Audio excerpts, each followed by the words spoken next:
Oh, hey, look, the Hangout on Air is live. Hello. Hi. Hey, It's a quiet night. Everyone's quiet. we're all back to a normal work week after the holidays. So, I didn't even have Friday off. I came in and there was nothing to do. do you work retail? No. You had to work anyway? Yep. That's awesome. Yep. Didn't get that time. I got day of off, but not the Friday after off. Yay. So, Intruder 3, huh? Huh? As a as a kind of excuse, silly way to just implement like a new like bumps and packaging and all that, it was fine. I mean, what actually transpired is just whatever. Who cares? You could have just done that at one thing. Like, hey Yeah, Tom, it the didn't. planet's exploding. I'm its It fairy did. now. You have It a didn't. worm. Yeah, Let's it didn't. go. It didn't need to be 4 episodes, but it doesn't matter that it was 4 episodes. Like it wasn't bad that it happened, and I guess ultimately everything I wanted to happen happened. Well, Like I wanted there to be a new ship. I wanted them to leave the planet. So it's all good. but you did get some stuff you didn't know you wanted and still kind of don't want, like Yui Sarah and baby worm pet. The baby worm pet I could do without. Hopefully, it doesn't show up too much. The I'm a little confused why they decided to keep that. Like, what's it gonna do? Like, Yeah, I almost felt like they especially had to do that for like story reasons, I guess. But I don't know. You're right. well, like it would have been. I think it might have been like interesting if, well, like I don't know how well this would even work if it was even practical, but like having maybe I can see the appeal of maybe like having a new crew member. So now there's three people instead of two. But like, should the new if they were to do that, should the third person be voiced? Like, who would voice them? I mean, obviously not like a big voice actor. Yeah. It could just be one of the staff members or whatever. But like okay, now we have this worm who can't really talk, and it's just a worm. Like, what's the I don't know. It Yeah, just seems kind of weird. it is weird. I mean, I'm sure it'll show up in the background of like interstitials or something, but whatever. I mean, it didn't show up in any of the ones last night, so I assume it would only be able to show up in the intro from now on. That's true. We didn't actually see that. We won't see that until next week. Right. Yeah. We won't see their intro we're going to have for a whole another year. Yeah. But no, otherwise, Intruder 3 was just kind of there. Yeah, I mean, like, and it didn't even really make sense. Like, it really felt like they kind of. I mean, I don't want to diss on it too much because whatever, it's what it is. But Yeah, like, it doesn't make like technically sense. Like, if the planet was blowing up and the worms wanted to help them get their baby off the planet, why didn't they just all go? That ship was freaking huge. Well, I assume they needed, it's like, someone has to go, when someone has to stay behind and, crank the thing to make the ship go, but then they can't get inside. And it's Maybe. like they needed all the worms to break the ship out of the rocks, but then they can't get in the Oh, ship. maybe I missed that. Okay. Yes. I did. I did. I like But the then new it's just logo. like, Oh, Intruder 3 was like, this is like, it ends in like worms being like, save our child. yeah. It was kind of goofy. And it's like, this is weird. Somebody got weird. But I like the new logo. I like the Oh, graphic style. it's so good. Yeah, I like it's dark again, and just it kind of looks like I don't know what you would call it, almost kind of Tron like. It's pretty cool. yeah. It's definitely my favorite, coming off the last one, which I think was maybe my least favorite. Um, the ship is called the Vindication, which I didn't. I think, unless I'm mistaken, I think they called the base that before too. Yeah, Yeah, they they did just decided to, keep it make it bring a it ship. forward. Yeah. But damn, this ship is huge. Like that is, I don't have a memory of any of most of the ships, pre new Toonami, but this thing has got to be bigger than all of them, like combined. It's always so weird too, because like there's no point for the ship to be so big because there's Yeah. like one person on it. Right. It's just like, look how big our ship is. It's huge. Like you can look at the ship and see, oh look, there's the tiny little base that we previously had. Yeah. The ship looks like kind of like the top to one of those sleek printers. Yeah, I like the boosters on the back. They look kind of different. And apparently, okay, so and then later in the night, they talked about there was actually a comic, which I have not seen yet, called Trapped. Mm-hmm. It's on the website. Did either one of you guys see that? No.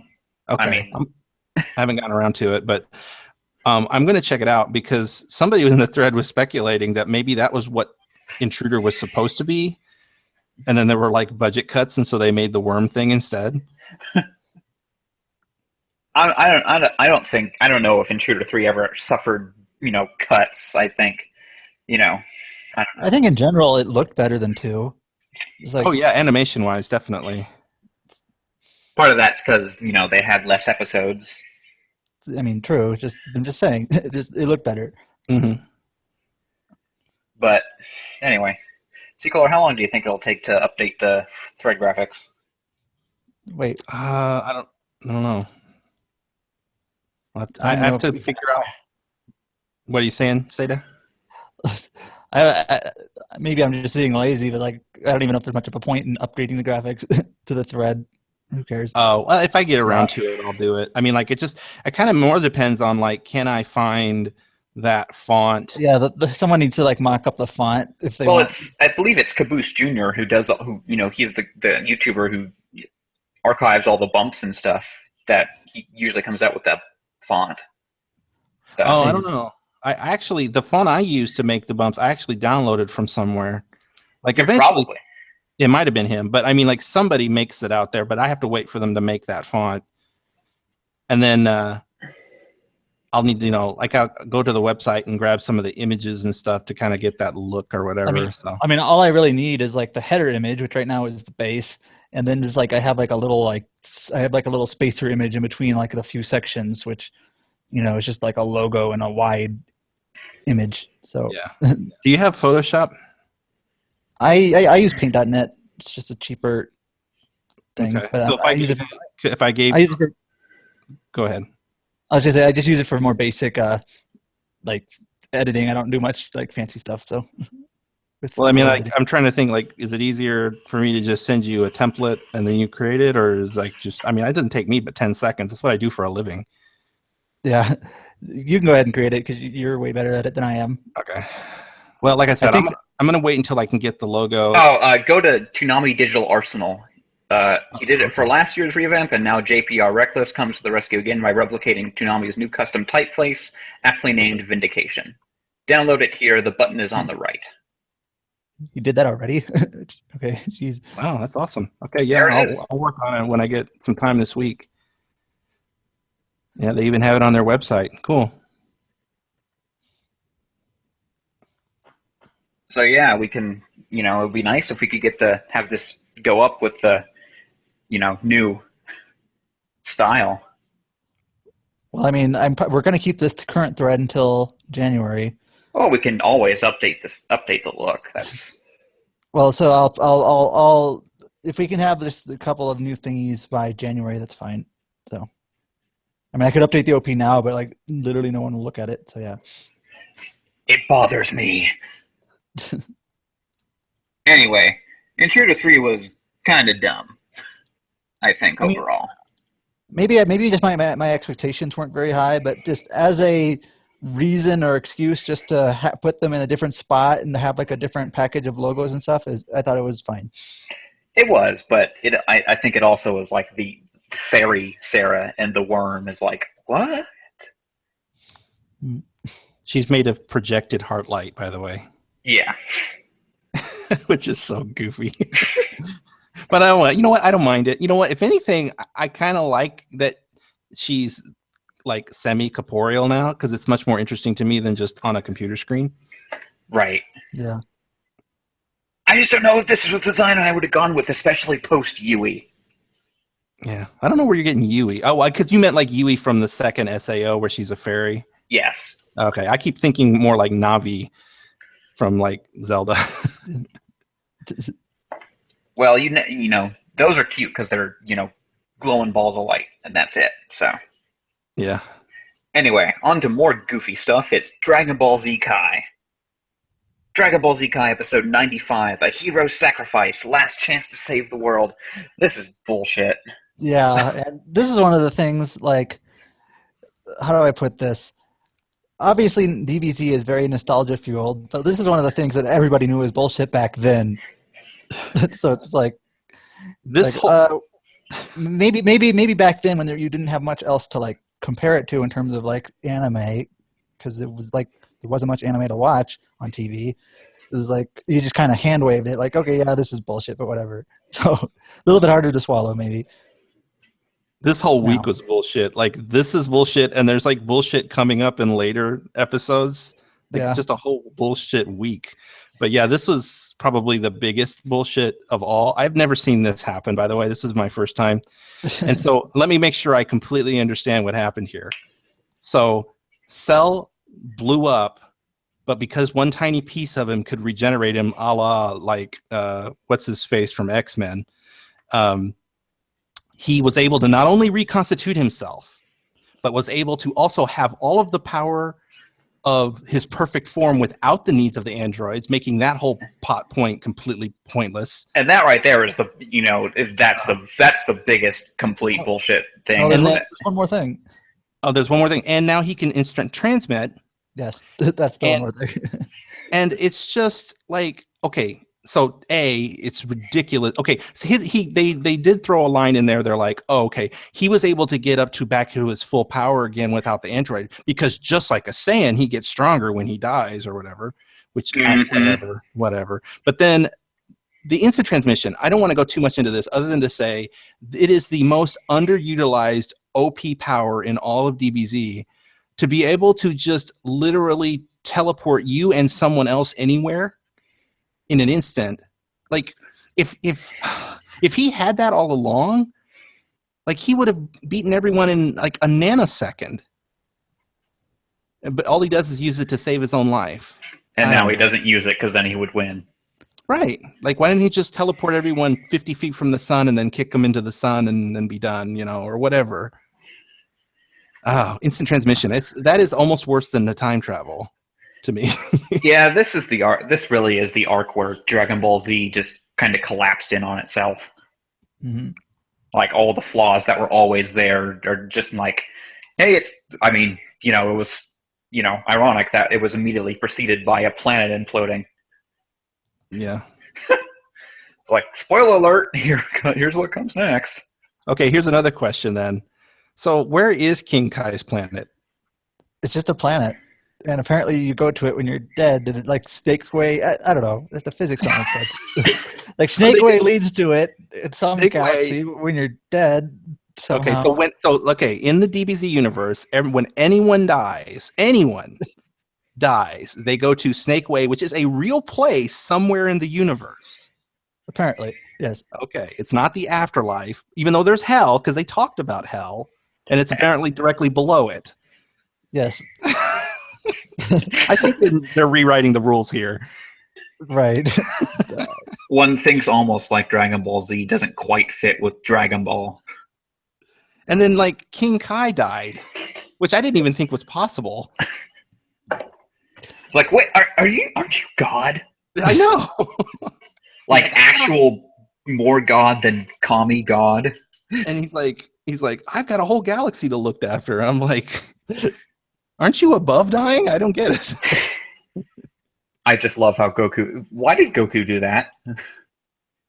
Well, Like, here's what I thought. I'm gonna die. Well, let me just take him Yeah. to King Kai's planet and take those assholes with me. Yeah, here's what I thought. Tell me if I'm wrong, but this is what I think he meant.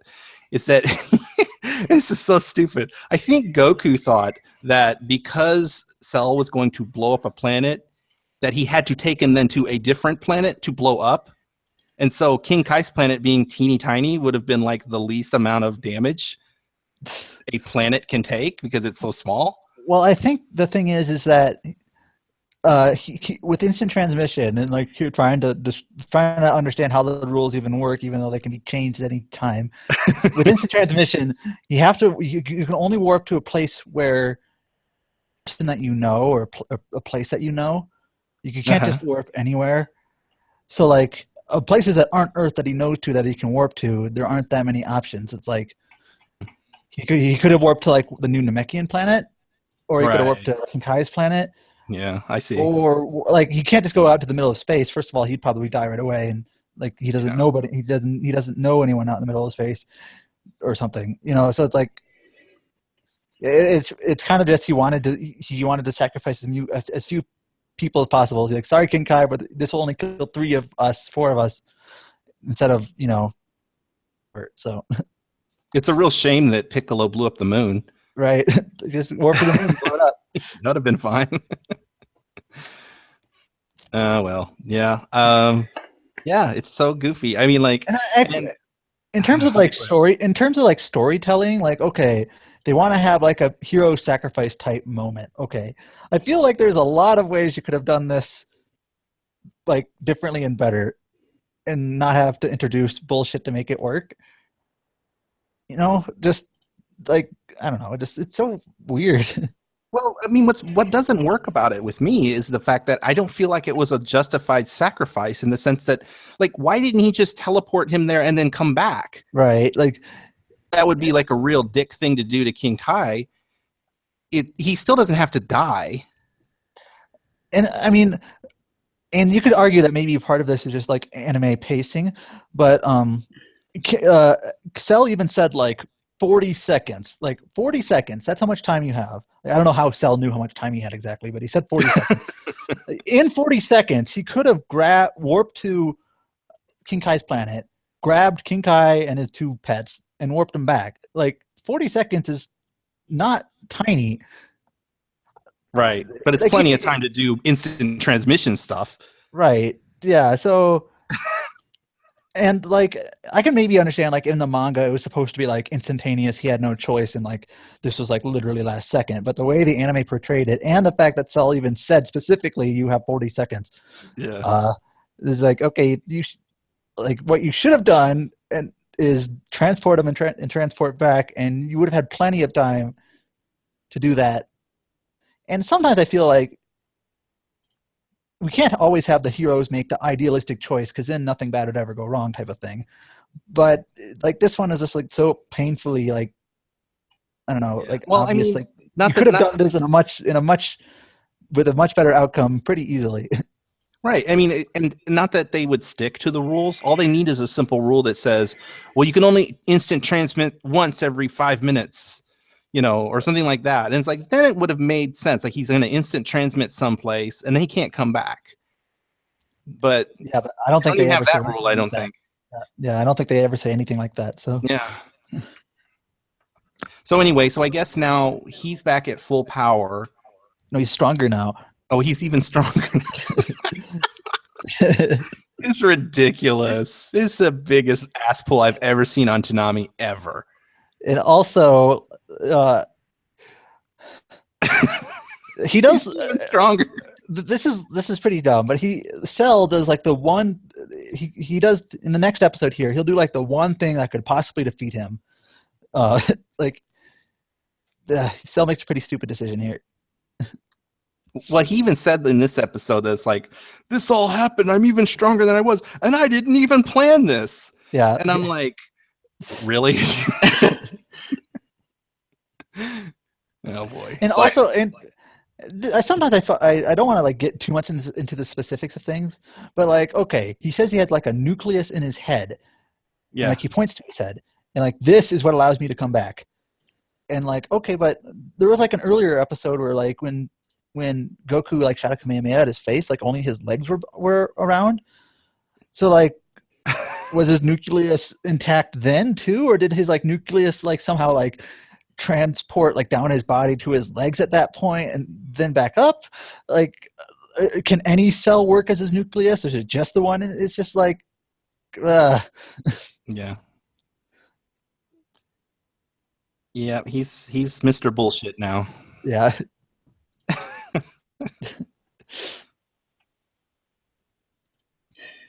Yeah, And I mean, very, very minor spoilers. Like the next episode is basically the finale, and then there's like a cool down episode, and then there's like an epilogue episode. This is how these we only have 2 episodes left of this shit. three. There's like a finale, a cool down, and then an epilogue. No, this is 95 of 97. Wait, Is There's Kai only different? 90. Or there should be 3 episodes left. Let me go to the wiki page. is us? And so then, like, I think episode 98 might not have been initially called an episode. Might have, I don't know.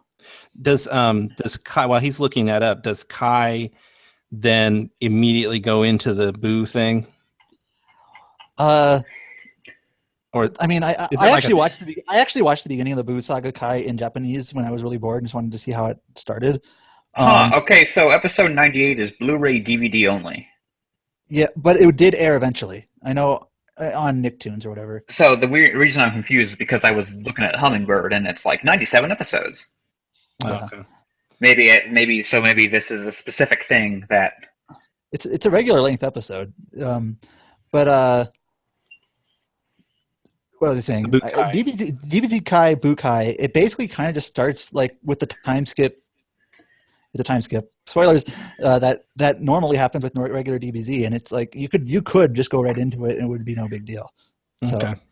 I mean, the opening is different and all that. So I guess we won't know for like a couple weeks whether, although there is supposed to be an announcement on Friday. Are we sure about that? No, but if they just kind of said yes, we're getting Boo, okay, on with the show. Okay, so not this most previous Friday, but the Friday before then, I know on the pre-flight podcast, Jason said we'll be back next week with something special. And that could have been anything. It turns out something special was either the fact that they announced when the comic was going to be released or the fact that they were just going to be stupidly talking about Love Actually on their podcast, because that was certainly something special. But then, like, I don't think there was any sort of, like, if that was even a tease to begin with. I don't. Was there a tease for anything this week? I don't know. I mean, it's possible. Well, what are the chances that Super would air? Is it like 20%, 50%? I'd say 20%. Yeah, it's pretty low, I think. Okay. I feel like they would have said something by now about Super. Oh, and we kind of didn't talk about news, but just one small thing. Apparently, the International DBZ Super Sub, or DB Super Dub, is being done by Bang Zoom, which is Los Angeles voice actors. So, like, they posted a clip. It was removed. Toonami Asia posted a clip. It was then removed, but of course, on the internet now it's out in the wild.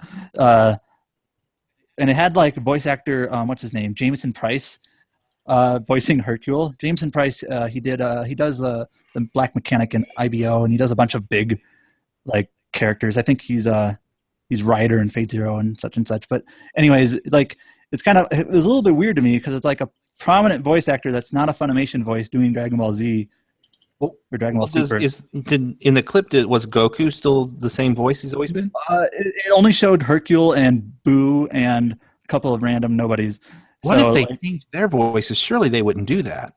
Yeah, so that's kind of weird. Like, because I think Jameson Price is a fine voice actor, but he's not Hercule. Like, he's not the voice you expect. He's not silly enough, I think. But so it's just kind of weird hearing like, or just imagining what other voices from Los Angeles-based voice actors, which basically do a bunch of dubbed anime, are they going to get to voice this for the international version, and then like that's going to come out before the Funimation version, which is the US version. It's just kind of awkward in general. Oh, okay. So there's going to still be a Funimation voiced version. Yes. So there's going to be 2 Dragon Ball Super dubs. It looks like one with Los Angeles-based voice actors, and one with Funimation Texas-based voice actors. So I see. Yeah, that is confusing.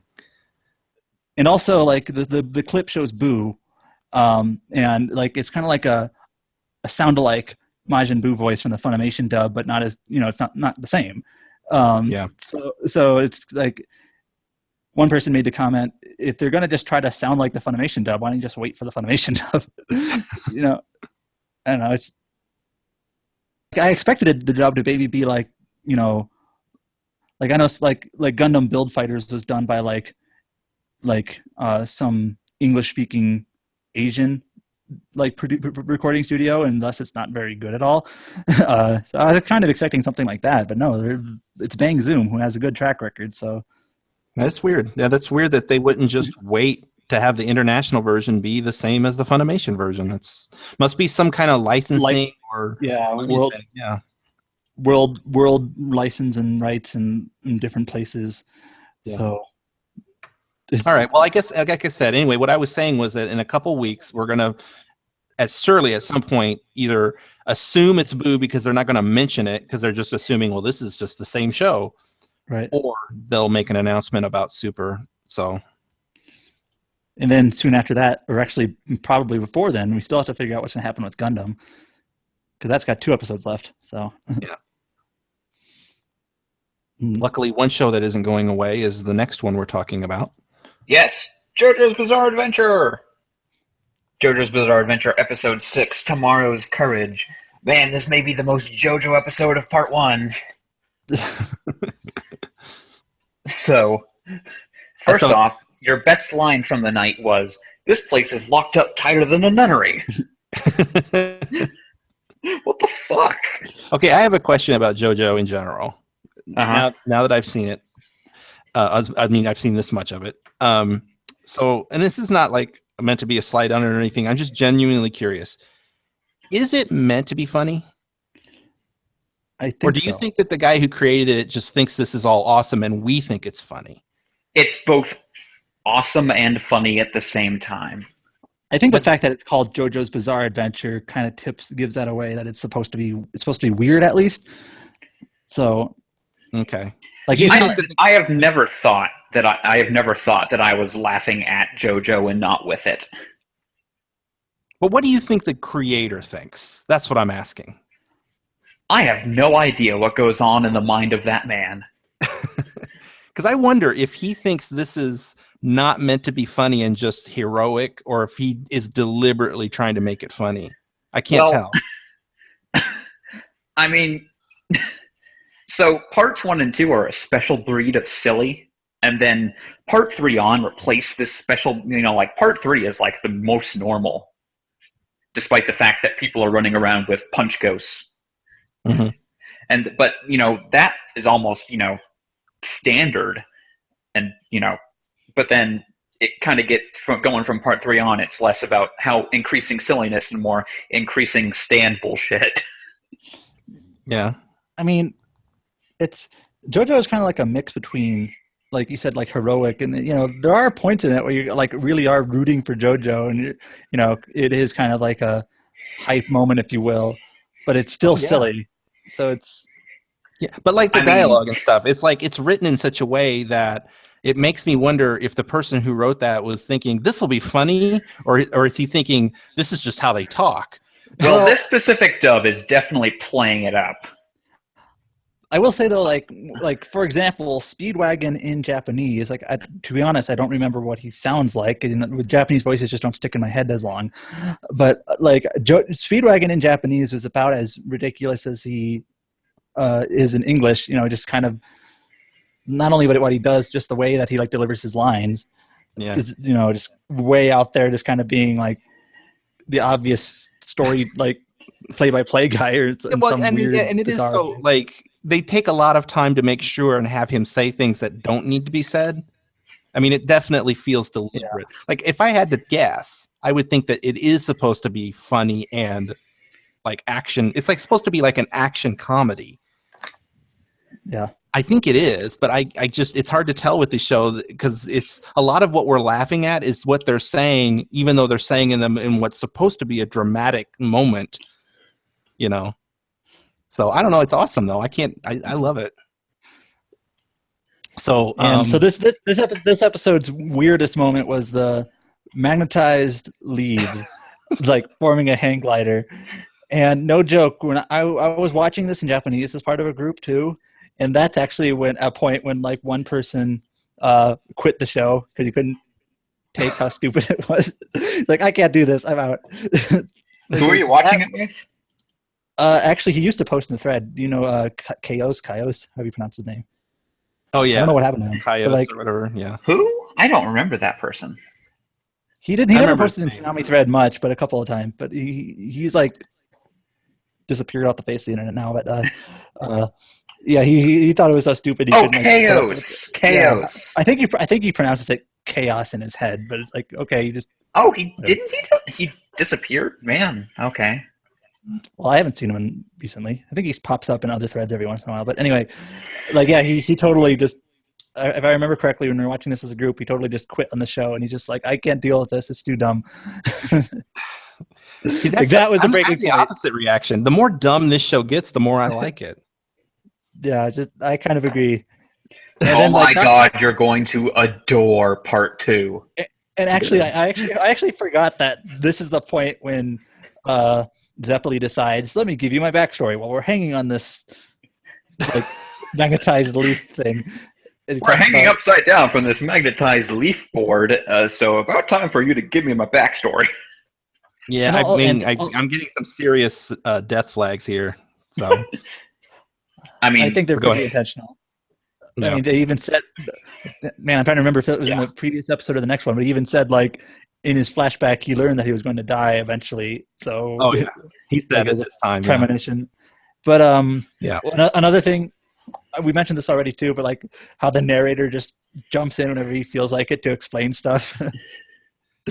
Like in every human body, they actually exhibit a mild magnetic field with harmonics amplified, and they can magnetize the leaves.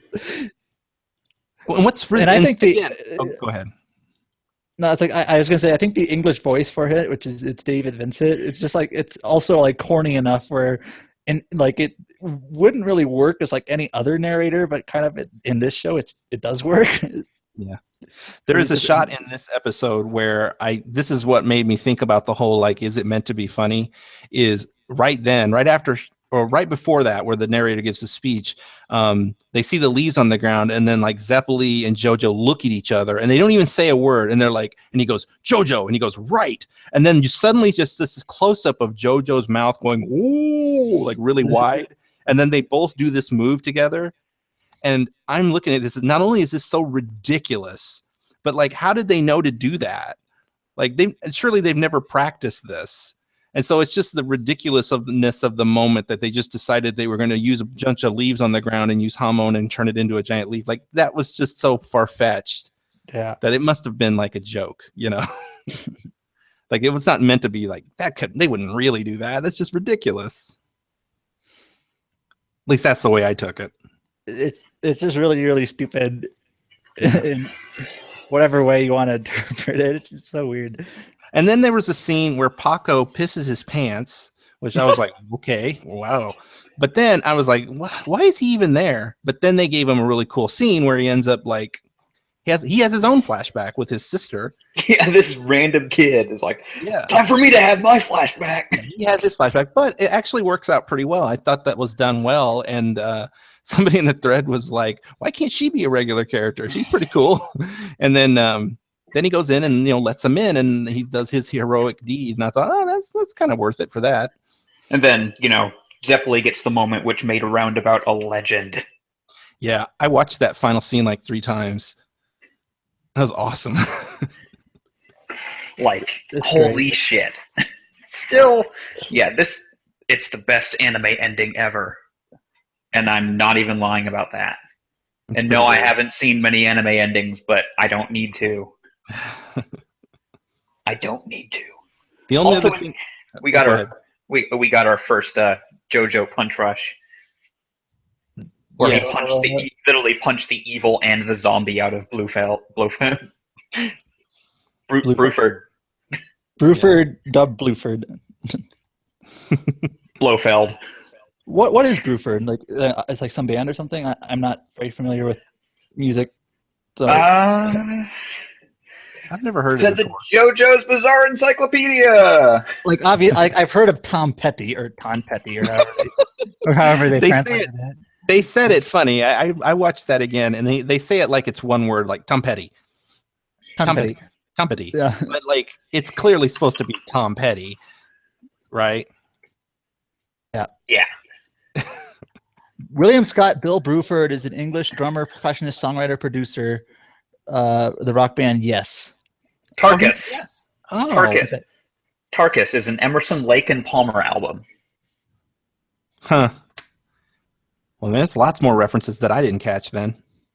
Also, don't go to the JoJo's Bizarre Encyclopedia page because holy shit, spoilers. All right.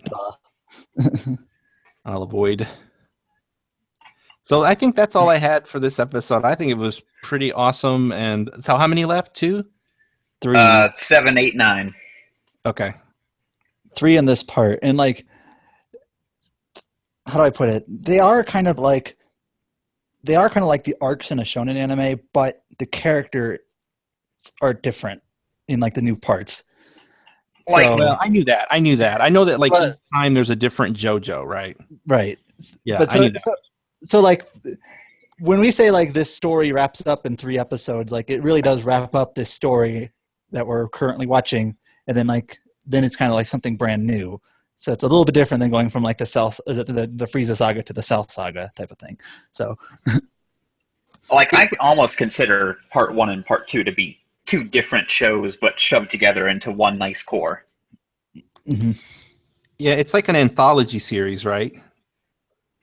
Is that what it is? Like it's like every season is like a different take on the same idea or something? Yes, it is kind of like a True Detective or a Fargo, Okay. but not. That's what I thought. So I mean, there are characters that appear in both part 1 and 2, Right. and characters from Oh. part 2 that appear in part 3, and so on. So they're all in the same universe. Yes. Yes. Okay. Got it. So, but man, if you love the silliness of part 1, man, part 2, man, part 2. There's a reason people are, some would say, unhealthily obsessed with part 2. Gotcha. Part 2 is actually how I was introduced to JoJo. Minor spoiler, but like actually Kagari on NeoGAF, that's when she fell in love with it, I guess, and she showed me the alleyway scene in part 2, which is like the very beginning of it. Like, this is so great. Like literally the introduction to Yeah, JoJo in that part. Yeah, literally. Like that was my first taste of JoJo, and like, okay, I'm kind of interested in this now. So yeah. Cool. Anyway, time to move on to something less good. Mobile Suit Gundam. Mobile Suit Gundam Iron Blooded Orphans, episode 23, The Final Lie. So, what is The Final Lie?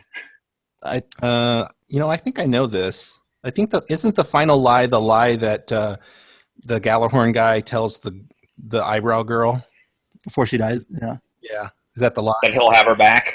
That he's like, you're gonna live. Yeah. I guess that's it. Boy, I kind of feel sorry for Carta because everyone is just using her and wants her dead. Yeah, it's funny. I was going to say this show, I don't mind that it's doing this, but it definitely is trying not to pick a side. Like, it seems to be trying to make you feel bad for both sides. And Carta Issue, which is her name, which is such a stupid name, Carta Issue. She's got a real issue. It's like this was her episode to basically be like the tragic story, which was kind of weird. Like, her adopted father literally sent her out on a mission he knew she was going to probably die at so he could, consolidate his power. Yeah. He's like, well, my, adopted daughter died, so I get all of her family. Whee! And then they turned that Ein guy into a Gundam, I think. Yeah. Like it was pretty obvious that they were going to turn him into like a robot or something, but like, nope, he's a Gundam. That's what it appeared to be. I think someone spoiled in the thread that there's a little bit more to it.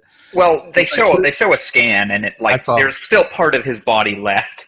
Yeah, but it's in there. Yeah, it's like his torso and his head are still in there, like in his spine, but then like maybe the rest of his body's missing or something. Maybe it's kind of like Attack on Titan-ish, only instead of a Titan, it's a Gundam, where like his body is like attached to it, so he still has a body, but he's attached to it. Yeah, but let me just say one thing, and I don't want to dwell on it because I've said this before. The whole back story to this whole conflict and this whole purpose of Tekkaden and Galahorn, I've said this many times that I feel like this has not been established well, and it's kind of too far gone at this point. like it's the type of things that I don't think they can really fix now, and it just kind of waters down everything. Like you were Yeah, just I'm actually looking forward to them just getting this story arc over, or I guess this season done with, so that we don't have to think about that anymore. Because I with you. I don't, at this point, I'm just evaluating the show on a daily, week by week basis. I've given up on the actual like for politics. example, I in the thread I got into a little discussion about Mika. And so Mika is very, very task oriented, and will basically do anything for the purpose of the group and for their goal. And that's kind of the way I see him. But then when you start to think about it a little more, it's like, wait, why is Tekkadan fighting Galahorn? Why are they transporting Cadelia to Edmonton? Like, why is Galahorn like so bent out of shape and trying to kill Cadelia? And then like when I start to think about like why is this even their goal in the first place? That's when it starts to fall apart for me. Like, well, I think the way to watch this show, and there were a lot of people in the thread after it aired that were like, you know what, I don't mind this show. Like, I kind of like the show for what it is. I get it's got all these problems. I'm kind of with them, to be honest. Like, I really rag on the show a lot too, but I think it's okay. I'm enjoying it for what it is. And I think in order to enjoy it, you have to be willing to let go of that big plot hole, because clearly the show doesn't care about it. Right. Because they're not going out of their way to tell us anything. So if they don't care about it, why should I? That's basically my stance. And I think what I said was like, okay, I'll watch this show for the characters and for the set pieces. When I was actually thinking about this, and one game that kind of came up to me, like that's not really similar at all, is Final Fantasy VIII. So like Final Fantasy VIII's story is really pretty dumb, but there are certain like scenes and set pieces and moments in that game I think are really cool and some of the best in that series. Like as at large, I think is really dumb, and I think Iron Blooded Orphans is kind of similar to that, maybe, where there's certain moments or scenes or confrontations that I think, you know what, these scenes can be pretty cool, and the characters in them can be pretty cool. But like when you start to think about the larger picture stuff, that's when it's like, well, like what you just said, it doesn't. Yeah, there's nothing to it. I mean, there's something loose there, but the show doesn't care to talk about it, so I'm not going to bother. Let's talk about the characters, and let's talk about a little bit about what happened in this episode, because there's a couple of things I want to say. For one, I'll start out with Mr. Beardy. I just call him Beardy, the mountain beard guy. Okay, I just want to say I hate this guy. Like, I hate this character. And this is a type of character that shows up every once in a while in anime, who is like the wizened old guy who never opens his eyes and just sort of like, ha ha, you kids, you're just so, oh, my day, la la la la. And like, he could be, like, missiles could be firing at him, but he just doesn't, he's like stoic, and he's just like, oh, well, they sure have a large arsenal of weapons, don't they? You know, I hate him so much. I want him to die. I hate him. That's all I got to say about that guy. And then he needs to comb his fucking beard. All right, I hate him. And I don't get how the politics in this situation is working. Where this guy he's wanting to get to this Arbrow, summit in fucking Edmonton. Apparently he was kicked out of power, but like this is a way for him to get back into power somehow. So somehow he can go back there and actually legitimately stand for election, even though like the government wants to kill him. That's more of that politics stuff that doesn't seem to make sense. No, I just hate his character. I hate any character who is like, and this is where I'm going with the next one. Is I don't like characters who don't react. Like, I don't like characters who, for whatever reason, are written so that they don't have to be involved in what's happening around them. Like, people are dying around this guy, and he's acting like it's like, oh, he's having a bad day. And I'm like, dude, what the frick? Anyway, and then the other character, and I don't want to rag on this too much because I know, Seda, you're a fan, I think Mikazuki. So, like, I get that he's supposed to be this emotionalist kid. And, like, he's just focused on the doing what's best for Tekkadan. I don't like that he, like, I feel like he's just one step away from just like being insane. Like, he's not heroic to me. He just feels like a robot. This is a valid criticism of him. How do I put this? I don't think he one thing I like about him is he puts a lot of trust in other people, but he Yeah. almost doesn't think for himself. Like he will do what Orga wants him to do. I had a question. Like, but that's about it. So he I wondered, like, he doesn't really put much. Like, it almost seems like he doesn't think for himself too much. He's like so dependent on other people. I think one person even put it, he relies on someone else's conscience and not his own. So I had a question. He had he told Orca about this talk he had with Biscuit, and someone was like, "Holy shit, he made it up." Did he? No, I was kind of zoning out, and I didn't catch really. that part. I assume that happened. I don't remember what he talked about with Biscuit, but I think the gist of it was he basically the flashback was Biscuit was you tell Orga everything's great, just keep going. And then people were like, he made this thing. Did he make this up? Yeah, I don't. It's either he made it up or it's just kind of a weird band-aid of storytelling written by the writer. Like, oh, I never had them had this conversation. I'm gonna just kind of throw it in there now after the fact type of thing. So either way, it's not ideal. I don't think Mikazuki could make it up. Like, that's my problem with this character. I don't think he has any, he has no agency in this series. Like, he is literally just he might as if Mikazuki was rewritten to be literally a robot with no human emotions and then was trying to learn emotions, it would make more sense to me than what we have, where we have a character who's a human being who has no emotions and that's it. And that's all he is. And it's I think what's going to happen, and we talked about this a couple of episodes back, was that at some point I feel like him and Orga will butt heads, and then or Orga will say to him one day, he'll go we're never going to reach that place I told you we're going to go. And what do you think Mikazuki is going to do then? You think he's going to I think he's going to flip out. I think his head's going to do some horror movie flicker shit. Because if he goes for, I know there's a season 2 of this series. Is he still like this in season 2? I haven't watched it. Because that's what I'm thinking. It's is he still the same character 50 episodes from now, where he is emotionless and just sits there and eats grapes or whatever all the time? I do know that Orga wears a suit in the second season. I just don't understand him as a character. He just is I guess it's kind of cool in a way that he's this get things done kind of protagonist, but I don't even really see him like a protagonist. He's just this weird guy who just, you're right, he does look out for his friends. He does have a conscience, I guess, but not but he's just one of these characters who never seems to learn anything or change. He's just sort of like a robot to me. I don't know. He's never done anything that made me like him, I guess is my problem. Outside of piloting a giant robot.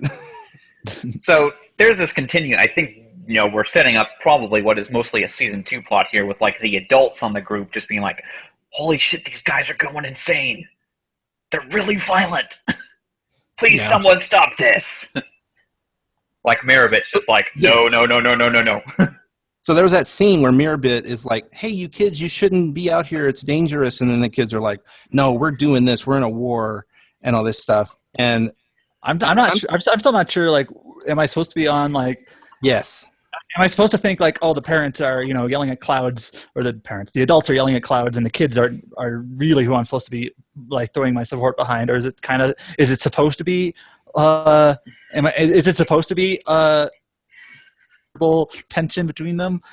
I think you mentioned earlier that the show, wants to portray both sides kind of equally. And I think what it's doing here is that it's portraying this, Tekkanen is going from the noble, they're losing any nobility they had and just kind of becoming, just kind of bog standard killers. Well, I think, and then that scene ends with Maribit crying. She just starts crying because the kids are going to be they're kind of getting bloodlusty, thirsty. In a way, I guess not really, but sort of. But anyway, and so I had the same exact reaction. I'm so am I supposed to be with Maribit about the fact that these kids are not supposed to be all in on this, or am I supposed to be with the kids because they're learning how to fight? or it's kind of like it feels like it's kind of a weird take on these are kids, but they're kids who have never had a childhood type thing. Yeah. So maybe she's crying that like these kids are not will never have the chance to be like normal kids because of the whole situation.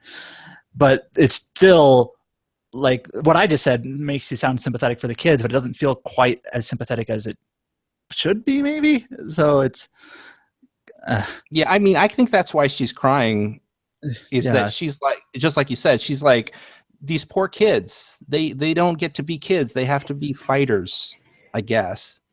And that starts to intertwine itself with the larger issues where it's, why are they fighting again? Yeah. I keep going back to that. It's like, man. Yeah, we gotta stop you.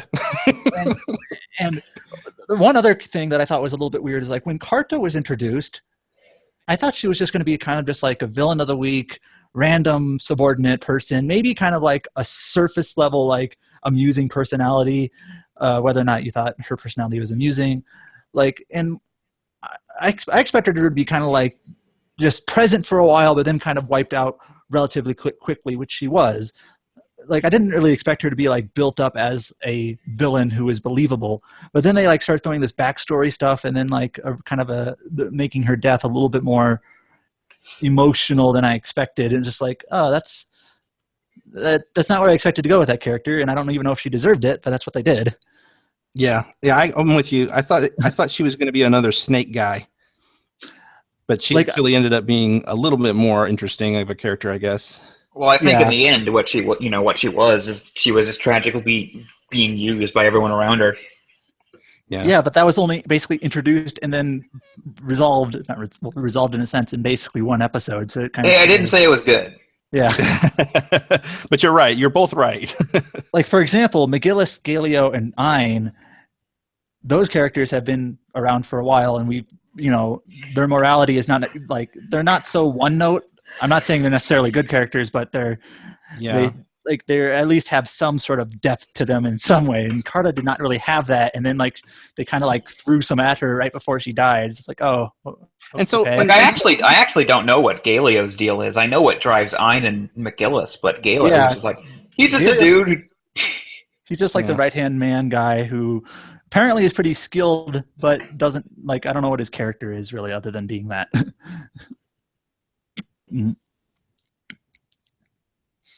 Anyway. Yeah. Are we going to the next show?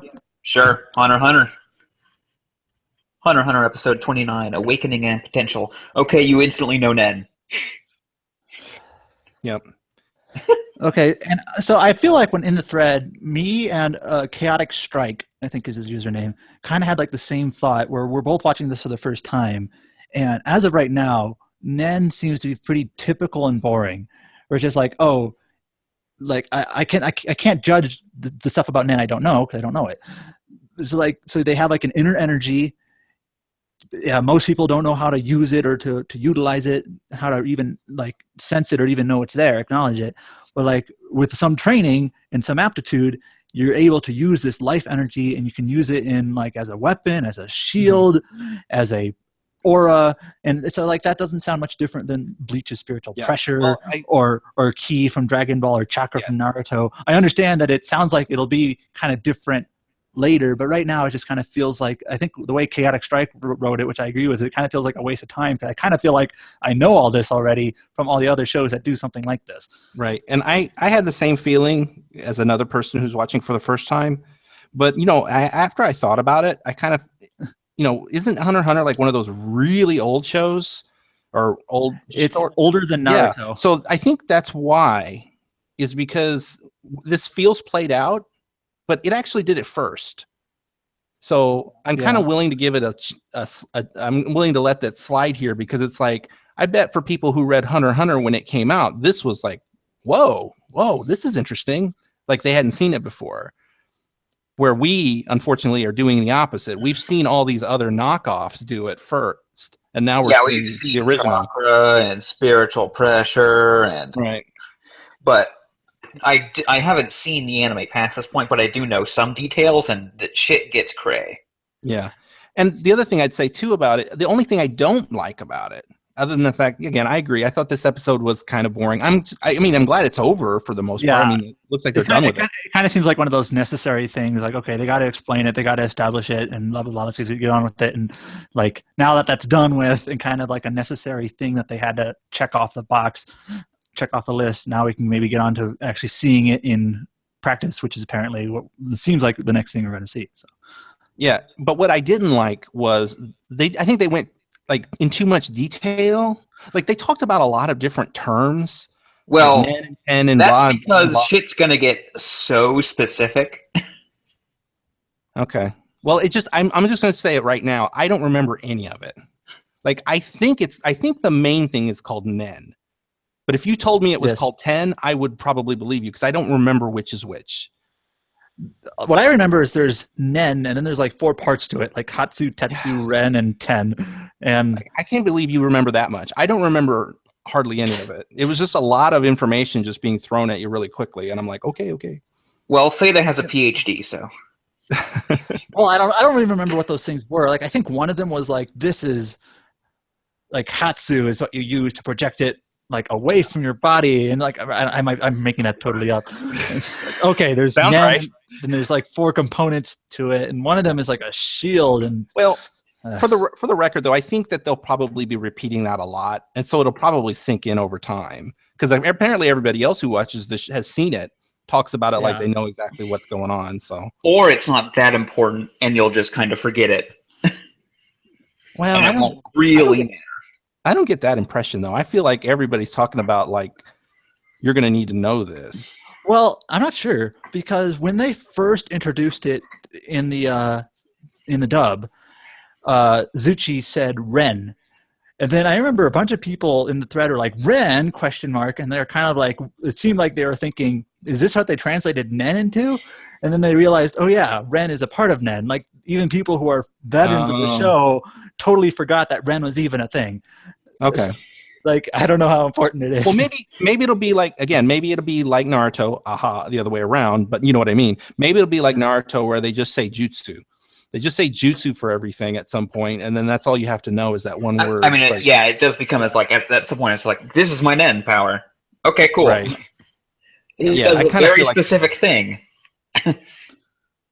Which is, again, it makes this whole like learning about the 5 parts or the 4 parts to me felt like kind of unnecessary. I mean, it's interesting, I guess, if you want to really have it explained, like the author wants it explained. But I, as a viewer, I didn't remember it, and if they're not going to bring it up again, I feel like okay, whatever. You know, it's made up of 4 parts. Wow, okay. All I need to know is that there's this thing called Nen, and that's what I've learned. So I'm cool with that. In this episode, though, go ahead. Favorite side character of all time is overly excited ticket counter person. Oh yes, exposition lady. So this is what I love about this show, and it's these like I almost like these side characters more than the main characters. They're so like funny and like just like expressive, and I don't know what these characters. I'm sure we'll never see her again, but she was awesome. It certainly beats just like somebody. It certainly beats just somebody. Blandly explaining it in like, simple terms. Here are the rules. Do this and then this. If you do this, you lose. You know, it certainly beats that. Yes. She's kind of like, why aren't you excited? Because now we've had like at least 2 excited. Because don't remember we had the bus driver. She was like that too. So I don't know, just fun. And then we had that first one we saw who she was just kind of like done with it and just like, yeah, if you don't register, you'll be kicked out forever. So what do you guys think of these new characters who show up at the very last minute, especially the guy in the tank wheelchair? Boy, they look stupid. That's what I thought too. They almost look like filler characters. Yes. Like we need to introduce a couple of people just to fill time. Like if it was like it's not in the manga, but I'm guessing they're not filler. So. And to be frank, the top thing is like, really? Tops? Like he like is on a pogo stick. Like, let me tell you about what power level tops are. The first right-hand man of the first, Like the fucking second volume of One Piece had a guy who threw tops. Oh yeah, Tops. they look like rejects from the Burger King's Kids Club. Yeah, I'm sure they'll all be handily destroyed in the next episode or two, a few episodes probably.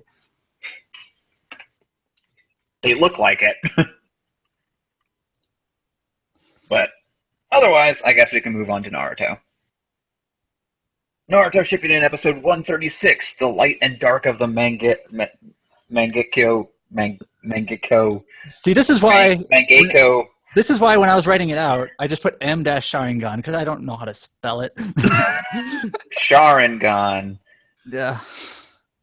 Okay, so I have something to say to start out this conversation, and it's in general about Naruto in general.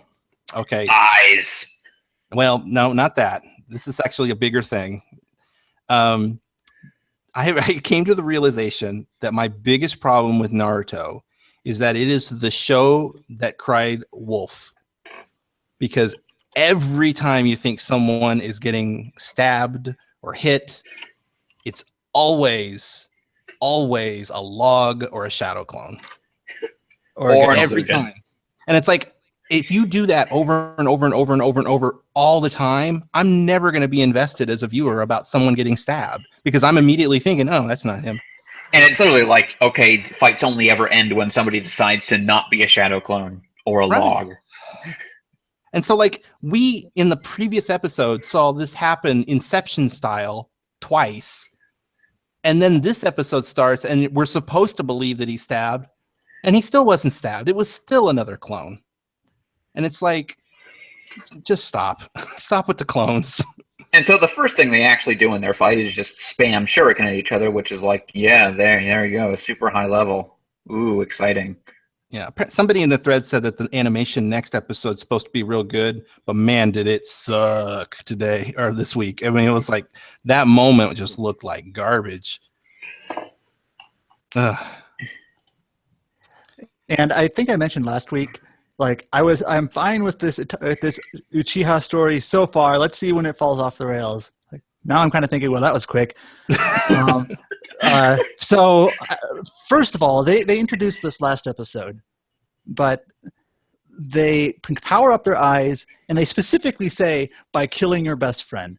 Now, I know it's pretty obvious that it's not actually just killing your best friend. It must be like the emotional duress you go through, I guess, to activate the eyes. B-Dubs was just constantly spoiling this, but But like, it just seems like that's really like that almost seems like a Kame ga Kill-ish, edgy, where it's wow, they can power up their eyes by being emotionally distraught, and it just like so they decide they just killed each other to do this. And trust me, it goes deeper than you realize. Okay, so that first of all, like I'm not saying that doesn't like make sense. It just seems really silly.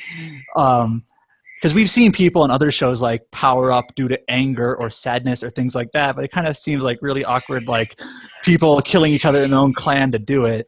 But then even weirder is like so these eyes that we power up, the M Sharingan, they are more powerful than normal Sharingan, but they go blind. So to prevent that, you swap them with someone else's, and then you're fine. And that seems really kind of arbitrary to me.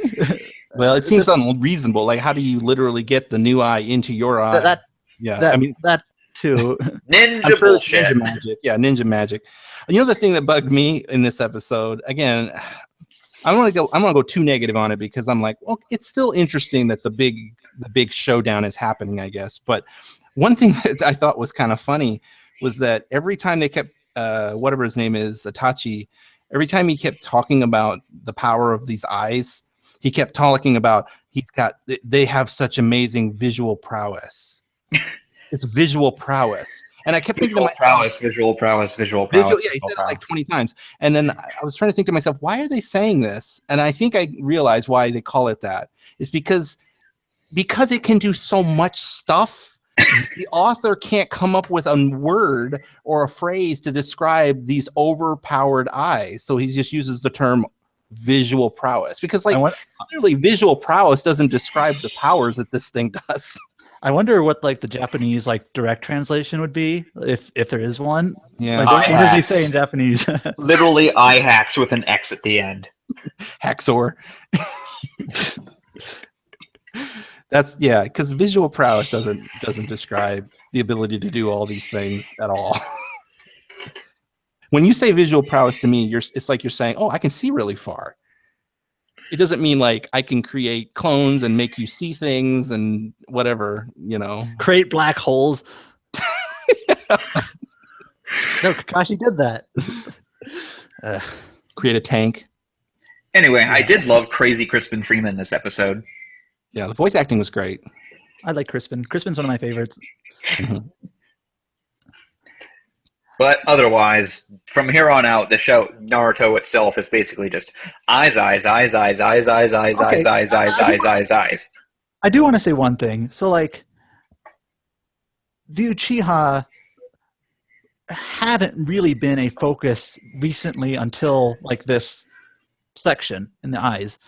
They kind of, the eyes have been here and there. I feel like I want to give it a little bit of leeway. Like, okay, if we have two members of the Uchiha whose power is their eyes, they're going to talk about eyes a little bit. And I want to allow them some flexibility, like, you know, to understand they are going to talk about their powers that happen to be their eyes. So how much is too much, though, in terms of, like, eyes, eyes, eyes, eyes, eyes. So, like, you know, like I want to give them a little bit of flexibility, but I don't want to, like, just, you know, I don't want to just swipe it under the rug either. Well, I mean, it's like it's the impression I get, and this seems unfortunate because I've always thought like of early Naruto. Again, I didn't see all of early Naruto, but when I think back to the early days of Naruto, it was like everybody has different jutsus. Oh, this is cool. This guy's got a jutsu that can do this. This guy's got a jutsu that can do that. And it's like this whole world of ninja powers. And it seems like the guy who wrote Shippuden or Naruto in general and got to Shippuden, it's like he just suddenly just got infatuated with the eyes. I guess it is true that they're the sorry to cut you off, but the whole Rinnegan thing is basically like another eye. Yeah, and it's like suddenly all those other powers, they don't mean anything. Forget about that. Now we're just talking eyes from now on. And I'm like, go back to the other stuff. I liked the cool powers that people had. They don't have to just be about eyes now. That's what it feels like, at least. Mm-hmm. I mean, it's less eyes and more that going forward, the plot becomes way too Uchiha focused. Yeah. Like you can't escape. Do you think that the Kishimoto guy, they had like a poll and everybody said they like Sasuke better than Naruto, so he just at this point decided to just switch it up? I mean, it is literally almost, I believe, word for word, he just likes drawing Sasuke. That picture of him. Yeah, I love it when you draw me. That's so great. Up there with Aizen cutting apart Kubo from inside the page. And it's pretty obvious that this section that we're in right now is probably the section that inspired that fan art, because we still have a bit more of Sasuke Shippuden to go here. Yeah. Oh yeah. Mm. Anyway, on to One Piece. I think the fact that they, in a nutshell, I think the fact that they kill each other to power up their eyes seems like over the top, out the edge, and the fact that they can swap eyes. They can swap eyes to apparently make them like permanent almost seems kind of arbitrary to me. So, like, why does that make them permanent? And how does it even work in the first place? Yeah. I mean, I get what you're saying, but I'm also kind of like, well, how do ninja powers work? You know, it just all kind of feels like it's just mythical goop. And also kind of a more specific thing, like Itachi wants to take Sasuke's eyes, but Sasuke hasn't unlocked the M Sharingan. So if he takes Sasuke's eyes, does he keep the M Sharingan, or is that like locked in his brain and not Sasuke's eye? You know, that's probably thinking about it too much, but I am thinking about it. Oh, to be fair, and to end the conversation on Shippuden on a positive note, I will say that I do like this idea that we're getting this culmination of this kind of like series-long issue of, yes, Sasuke's always been this brooding guy, right? Well, now we know why, right? Now we know why. It's because his brother turned out to have killed his family, and and then he's all just dedicated to taking him down, right? And so like it's kind of neat to actually see this all finally come to this point, I guess. I really don't see where the story can go from here, but I'm assuming it goes on and on and on. So yeah. Anyway, yep, on to One Piece. One Piece episode 370, The Secret Plan to Turn the Tables. Nightmare Luffy makes his appearance, and Nightmare Luffy is kind of bullshit. This was the other piece of bullshit I was talking about. Like, make no mistake, Nightmare Luffy is, I think it's the only, like, legitimately the one thing in One Piece where I point to and like, that's just a Deus Ex Machina straight up. You can't do that. Yeah, I mean, they never shove 100 shadows into Luffy. Right. I'm sorry. Go ahead. You were probably going to say something like this. I apologize if I steal your thunder. But so they kind of established that people have shadows, and then like Moria has this power to basically take a shadow and stuff it into someone else or a cadaver or whatever. So like it's not too far of a stretch to say, what if you put someone else's shadow on a living being? Like does it gain their personality? So like that's not too far of a stretch. But then it's like, what happens if you put 100 shadows into one person? And it's like it's still not like they didn't say that you can't do that, but it still kind of feels like, well, it came out of nowhere. Yeah. It's like it would have been better, and this is uncharacteristic of Oda, is to not have dropped a hint somewhere along the line that maybe something like this had happened before. What if maybe like Hogback like tried messing with an experiment of stuffing more than one shadow into one like zombie, and maybe it was a catastrophic failure, but they like maybe Luffy, because he's just ridiculously stubborn, it worked for him or something like that. Right. Or have even mentioned or shown a character that was alive get a shadow stuffed in them. But have that happen like 6 or 7 episodes ago. But to just introduce it now just kind of does feel like it came out of nowhere. That's why it feels like an ass pull, even though there's, like you said, there's no reason to assume that anyone can't grab a shadow once Moria's power's been used on it. That makes sense. The problem is that when you get to stuff like, well, there's no reason to assume you couldn't. It's like, okay, then it's just really convenient. Right. Yeah. And it's like they were waiting this whole time for Luffy to come along, because they said this. They were like, we were waiting for someone strong enough to do this because we can only take 2 or 3 shadows. We need someone who can take a lot. And they were going to stuff like they said they were going to stuff 20 in, and they ended up putting 100. But the good news is that what I think saves this is that they make it very clear that you can't put a shadow inside a living person and have it be permanent. Like the shadow will escape after 10 minutes. So he only has 10 minutes to use this power. Right. So and also what helps is that Nightmare Luffy certainly fights Oars, but doesn't defeat Oars. Yeah, that's almost a spoiler. Yeah. Well, I don't know. But it's kind of it's not a big deal to know that, but yeah, I figure. But yeah. He will get to use this power. It will help, hopefully. We'll see.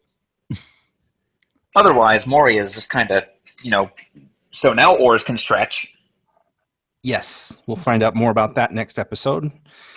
But it's not good that Oars can stretch. That's bad. Yeah. Yeah, now he's got really all of Luffy's moves legit now.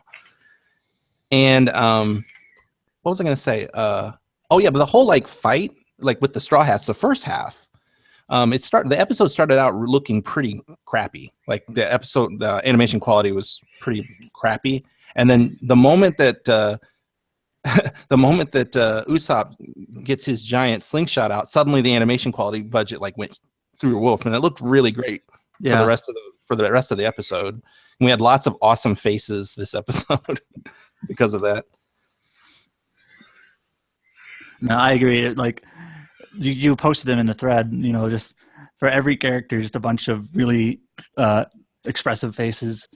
Yeah, so. Just not only did the animation, like overall animation motion look better, like everybody just was drawn better and it looked cool. And yeah, I liked this episode more than I remembered it, having watched it. And outside of that, not much else really happened. Although we did get to meet, see the real Lola. They call her Lola the. Lola the fuck. Oh, it's on The Proposer. The Proposer. Yes, Yeah, Lola she's the immediately Proposer. like, "Man, you're handsome. Will you marry me?" No. Yeah. And there's a running gag about the fact that she just asks everyone to marry her, and that's kind of is why her zombie was going around wanting to get married as well. So. Also, none of this will become extremely important in like 14 years. Oh no! If there was anything I would want to remember about Lola, it's that she really wants to get married. So You may, in fact, really want to remember that. yeah, that might help someday. But anyway, yeah, Lola's here. I agree with you, Seda. I know you say you hate her, and I agree. She's okay, but she's not great. I mean, she's okay. I feel like, especially with her warthog form or whatever, it was like dragged out way too long, and that's probably more an anime thing than a manga thing because they're just filling time or whatever. But I think non-warthog Lola is just fine. Yeah, she actually ends up like from this scene, and we see her some more. She actually is pretty cool. Like she's not anything like the warthog version. She's much more like a real person who's just like, I want to help out. I mean, and she just kind of has that character quirk, which a bunch of people in One Piece have not really a typical character quirk. So, well, yeah, the human Lola, the real Lola's redeeming factor is that even though she does want to get married, she's not pushy about it. Well, like for example, she yeah. we saw her we saw her as a human, although she doesn't have her shadow. But like she basically just asked Luffy, "Will you marry me?" And Luffy said no, and that was kind of the end of it. So yeah, she's like, okay. Oh man, I just realized there's a great reason why she's not pushy about it. Yes. Yeah, I mean, 14 years from now. It's not worth mentioning too much, but there's other things about Lola, too, that we'll learn later on towards this. Oh, someone mentioned it last week when I was listening to the show, too. And again, this is not spoiler or anything, but I actually looked it up. We've got about, I think, 20 episodes left in this arc. And that includes like the post-arc section of it, which is pretty long. It can't be 20 episodes. I was thinking more like it's long, 15. Dude. It's close to 20. And here's why this is why I remember that is because I was looking at the next big arc that's coming after it. It's almost the same length. So from now until the end of Thriller Bark, there's about as many episodes as there is in the entirety of the next arc, which ends up being about 24 episodes. So the next arc is we don't want to say, but yeah. The best. I know which arc. Like I've heard a bunch of the arc names in One Piece of stuff I haven't seen yet, but I always forget what order they go in. Yeah, it's not important. But other than to say that, like, what's interesting is to me is that if you include all of the post Thriller Bark stuff that happens after they defeat hopefully the bad guys, that's about 20 episodes, which is ironically about the same number of episodes of the entirety of the next arc. Which you're right, Grex is. My opinion, probably one of the best One Piece arcs ever. So, yep, it's going to be good. Calcium is good for you. That's the only other thing I'll say. And why does this mansion keep like a bag, like a huge ton of salt in their kitchen? Why did that? I saw you post that in the thread. Why do you find that so hard to believe? Like, I don't know. I feel like that's a ton of salt. I guess. Well, I don't know how much salt to feed. I don't know. I don't know how much salt a normal kitchen carries. Like, well, Moria is a big dude and probably eats a lot of food, which probably requires a lot of salt. Yeah, well, and yeah, they have. Well, I was going to say they have lots of people, but they're all zombies. I don't think they eat. So, if shit goes wrong and you have a rampaging zombie, it doesn't hurt to have some salt. We never really know much about Thriller Bark itself, other than we know that it used to be. They did say it used to be an island that was turned into a ship.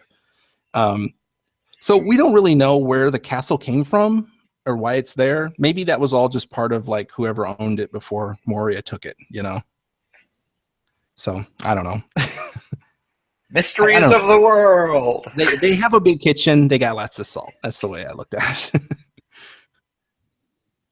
Well, man, I'm still looking forward to next year and thinking, man, deciding best show next year is going to be impossible. You mean of all the shows on the block? Yeah, because you're going to have, the stuff that's going to show in One Piece next year. Which, it's going to air at like a perfect time to add like the absolute best stuff from the end of Thriller Bark and all of the next arc. Yeah. And then you're going to have JoJo Part 2. And they're going to have probably Mob Psycho. Samurai Jack is going to be next year at some point. So that's 4 already for a top 3. And well, I think we're getting a little bit ahead of ourselves now. So yeah, we don't even know if Samurai Jack will be good, although there's every reason to believe it will be, judging by what we've seen so far. It seems like they're allowing it to. They're giving it time. They're not rushing it, and they have the original creator. And this is something he's had time to think about what he wants to do. So all the pieces are there. And what's the time frame on Fooly Cooly? I don't think they said. Okay. It's going to be a while. Like 2018. Yeah. Okay. All right. So my guess is if they're doing them in like 6 episodes, because they said they're doing season 2 and season 3, and they're in 6 episode bunches, so they have to get 6 episodes finished first, and they can air those, and then while they work on the next 6. So I'm gonna go against the grain here. And what if Fooly Cooly shows up before Samurai Jack? I don't know. That would be awesome, I guess. I'm going to go against the grain here, though, and say that I actually kind of wish, if it turns out the next show isn't Mob Psycho, and is instead My Hero Academia, I would like that more. I hear good things about both. Yeah. Mob Psycho is just plain better. I'm sorry. I love that My Hero. The thing about My Hero Academia, I don't know. Like, I know the basic premise, and that's it. Is that the anime basically doesn't even get to the quote good parts yet, in a sense. I enjoyed it though, so that's all. I love the manga, but the anime was just kind of standard. I don't know. I thought it was like really they got that they got this amazing crew, and then they all put in like their B- work. I don't know. Like, I passed. I watched like 2 episodes of Mob Psycho, and it's a beautiful show, but I couldn't get into it. Like, it was too Japanese, if that makes sense. Like, it was just too weird. Like, and I like anime, but even for me, that show was just like, what the heck is happening? So I don't know. I might like it. I think of those 2 shows, My Hero Academia was just more palatable to me. So that's kind of what I kind of wish they might go that route, but I don't know. I'd take either, honestly. Yeah. Well, I'm pretty sure it's going to be Mob Psycho because, come on, that, simuldub thing is... It's kind of a big red flag. Like, what else could they be doing with it? Yeah. That's fine, and that's fine too. And then I'll get to watch all of it then, and maybe my opinion will change, So. How much did you watch? Like I said, I watched like 2 episodes. Yeah, the first, its best stuff is in the middle and the end. Okay. But, that'll be all for tonight. So, thank you, C. Kohler. No problem. Thanks, Seda. My pleasure. We'll see you next week. Bye.